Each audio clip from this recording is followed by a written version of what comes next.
IAS live હેડલાઇનના પ્રાયોજક છે રાજણી મસાલા ચા, અગરબત્તી અને માચીસ.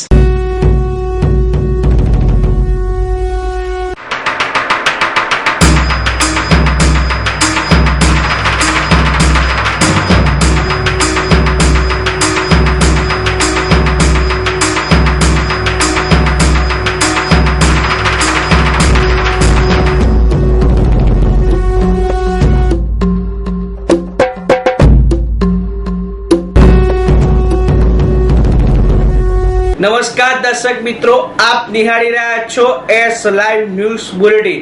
નજર નાખીએ આજના મુખ્ય સમાચારો પર. બનાસકાંઠા પાટણના પૂર પીડિતોના પુનર્વસન સહાય માટે મુખ્યમંત્રી રાહત નિધિમાં એક જ દિવસમાં ₹7.54 કરોડના ચેક ધાનેરામાં મુખ્યમંત્રી શ્રીને અર્પણ. ભાજપની સરકાર લોકશાહીનો અવાજ દબાવી રહી છે, કહ્યું ભરતસિંહ સોલંકીએ. શહેરમાં સિમ્બાજ રેસ્ટોરન્ટનો થયો પ્રારંભ. બાવળા તાલુકાના કાવીઠા ખાતે બેટી બચાવો બેટી વધાવો કાર્યક્રમ યોજાયો. एक चुटकी कड़क मीठी सुबह दोपहर शाम रात जाए है राजानी अगरबत्ती महकी महकी सबकी पसंद के मसाले राजानी मसाले जीवन भर का अटूट बंधन. राजानी चाय, अगरबत्ती, मसाला और माचीस. છેલ્લા 5 દિવસથી મુખ્યમંત્રી વિજય રૂપાણી બનાસકાંઠાના પૂરગ્રસ્તોના વિવિધ વિસ્તારોની મુલાકાત લઈને સંપૂર્ણ પરિસ્થિતિનો ચિતાર મેળવી રહ્યા છે. ત્યારે ગઈકાલે તેમના જન્મદિવસ નિમિત્તે મુખ્યમંત્રી રાહત નિધિમાં એક જ દિવસમાં ₹7.54 કરોડના ચેકો મુખ્યમંત્રી વિજય રૂપાણીને અર્પણ કરવામાં આવ્યા હતા. ખબર થયો છું કારણ કે અસરગ્રસ્તો પણ પોતાની વાત બાજુ મૂકીને ઘેર સારી શુભેચ્છા જેવી એ લોકોએ આપી છે અને સાહેબ આપ સારું કરશો એવો અમને શ્રદ્ધા છે. આ જે બનાસકાંઠાના લોકોનો લાગણી સ્પિરિટ એ બાબત હું પણ લાગણીસભર થયો છું. આજના દિવસે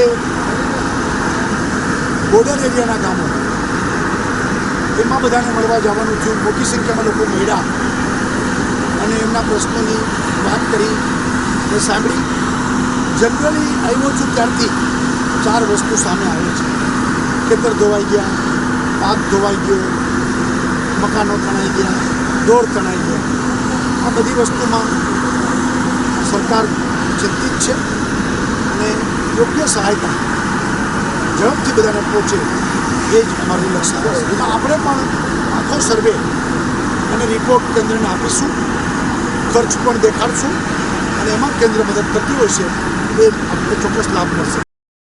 આ રાજફળમાં વિવિધ રાજ્યની વિવિધ સંસ્થાઓ પણ આગળ આવી છે, જેમાં ઊંઝા એપીએમસી નો પણ સમાવેશ થાય છે. ઊંઝા એપીએમસી ના ચેરમેન ગૌરંગ પટેલના નેતૃત્વમાં ₹61 લાખની જાહેરાત કરવામાં આવી હતી, જેનો ચેક ગઈકાલે વાઇસ ચેરમેન ડાયાભાઈ પટેલ, સભ્યો દીપકભાઈ કનુભાઈ સહિત એપીએમસીના સભ્યો ₹61 લાખનો ચેક મુખ્યમંત્રી વિજય રૂપાણીને અર્પણ કર્યો હતો. આ સિવાય વિવિધ સંસ્થાઓ પણ સહાયનો ધોધ વરસાવ્યો હતો.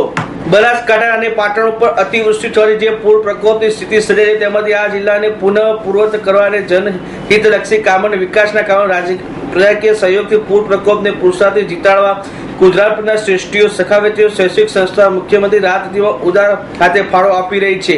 આ દાતાઓ શૈક્ષિક સંસ્થાઓ બિરદાવતા ગુજરાતની મહિલાઓના લોહીમાં જ અપરગ્રસ્તીઓ મદદ માટે સંસ્કાર પડી રહે છે.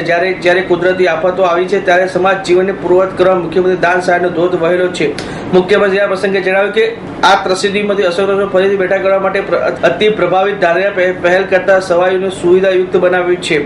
આ પ્રસંગે કેડાઈ ગુજરાત દ્વારા ₹2.5 કરોડનો ચેક આપવા સાથે એક ગામ પુનઃવસની જવાબદારી સ્વીકારવાની તૈયારી પણ દર્શાવી હતી. મુખ્યમંત્રી આજે જે ચેક અર્પણ થાય તેમાં ગુજરાત યુનિવર્સિટીના કર્મયોગીઓના ₹61 લાખ, સુરત મહાનગરપાલિકા કર્મયોગીઓના 61 લાખ, સુરત જિલ્લા વહીવટીતંત્ર 61 લાખ, સમસ્ત સુરત જૈન સંઘ અને ઊંઝા એપીએમસીના ₹61 લાખના ચેક મુખ્યત્વે રહ્યા છે.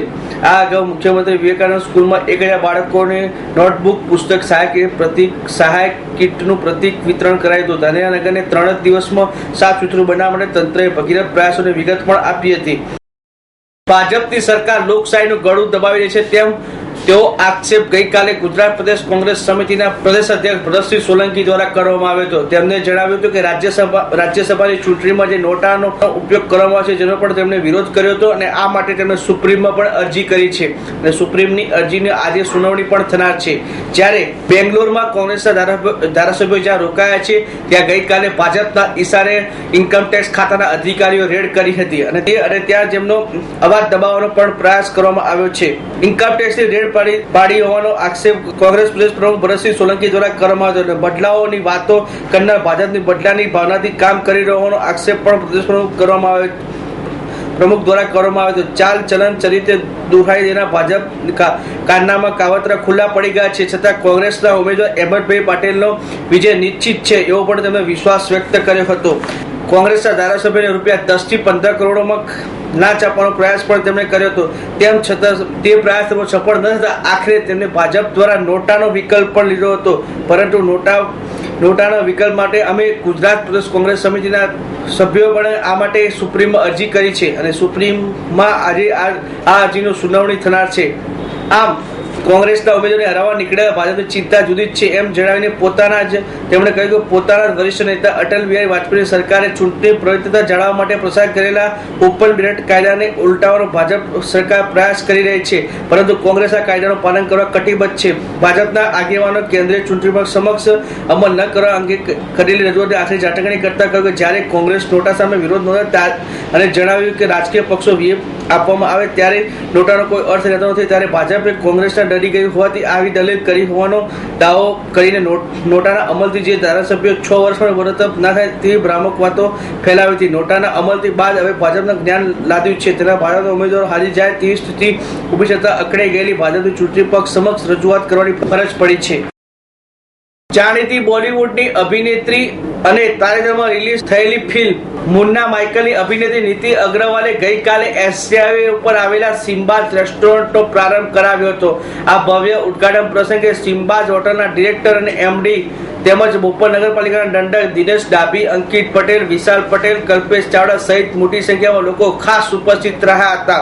અત્રે ઉલ્લેખનીય છે કે અમદાવાદના એસજી હાઈવે પર જીએનએફસી ટાવરની સામે ઇન્ડિયન ઓઇલ પેટ્રોલ પંપની પાછળ આવેલું સિમ્બાઝ રેસ્ટોરન્ટ સ્વાદિષ્ટ અને ગુણવત્તાયુક્ત ફૂડ આગ્રહી માટેનું આદર્શ સ્થળ છે. આ રૂપે ટોપે કેફે ગ્રાહકોને તમામ જરૂરિયાતો કેન્દ્રમાં રાખીને ડિઝાઇન કરવામાં આવ્યું છે. અહીંયા વૈવિધ્યસભર ડીશ અને સ્વાદિષ્ટ વાનગીઓ પ્રેમી પોતાના परिवारजनों ने मित्रों साथ मणि रसीली वानगियों आनंद माणी सकते.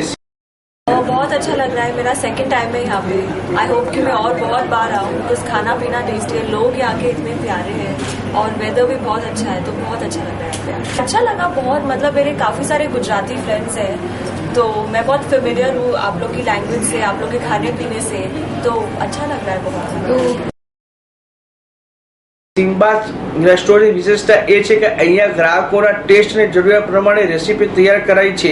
આ ઉપરાંત રેસ્ટોરન્ટની ડિઝાઇન અને આકર્ષક દેખાવ પણ અહીંયા આવતા ગ્રાહકોને આરામ અને શાંતિનો અનુભવ કરાવશે જેથી તેઓ ભોજનનો આનંદ લઈ શકશે.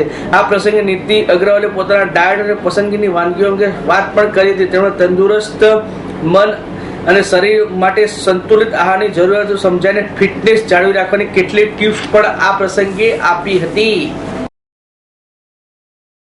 અમદાવાદ જિલ્લાના બાવળા તાલુકાના કાવેડી ગામે બેટી બચાવો બેટી પઢાઓનો કાર્યક્રમ યોજાયો હતો. અમદાવાદ જિલ્લામાં 1 થી 14 ઓગસ્ટ સુધી મહિલા સશક્તિકરણ પખવાડિયાની ઉજવણી કરાઈ રહી છે. તેના ઉપલક્ષ્યમાં આજે કાવેડા ખાતે યોજાયેલા કાર્યક્રમમાં દીકરીઓનું કુમકુમ તિલક કરીને હાર પહેરીને સન્માન કરવામાં આવ્યું હતું. આરોગ્ય અધિકારી ડોક્ટર શિલ્પાબેન યાદવે આ પ્રસંગે જણાવ્યું હતું કે સામાજિક રૂઢિઓ અને કુરીતિઓને કારણે સમાજમાં દીકરીનું પ્રમાણ દિન પ્રતિદિન ઓછું થઈ રહ્યું છે તે ચિંતાજનક છે. આ માટે રાજ્ય સરકાર દ્વારા PNDT એક્ટ બનાવવામાં આવે છે પરંતુ જ્યાં સુધી સામાજિક માનસિકતા બદલાશે નહીં ત્યાં સુધી તેમાં પરિવર્તન આવશે નહીં. દીકરો દીકરી એક સમાનની વિભાવના ચરિત્રતા કરવા માટે દીકરીઓને પણ દીકરાઓ જેટલું માન સન્માન શિક્ષણ આપવું જરૂરી છે. તેમણે દીકરીઓને ફૂલ કીટ આપીને સન્માનિત કરી. તેમણે ગામના નાગરિકોને દીકરી વધારવાની પ્રતિજ્ઞા પણ લેવડાવી હતી. આ કાર્યક્રમમાં આરોગ્ય વિભાગના કર્મચારીઓ, અધિકારીઓ, ગ્રામજનો મોટી સંખ્યામાં ખાસ ઉપસ્થિત પણ રહ્યા હતા.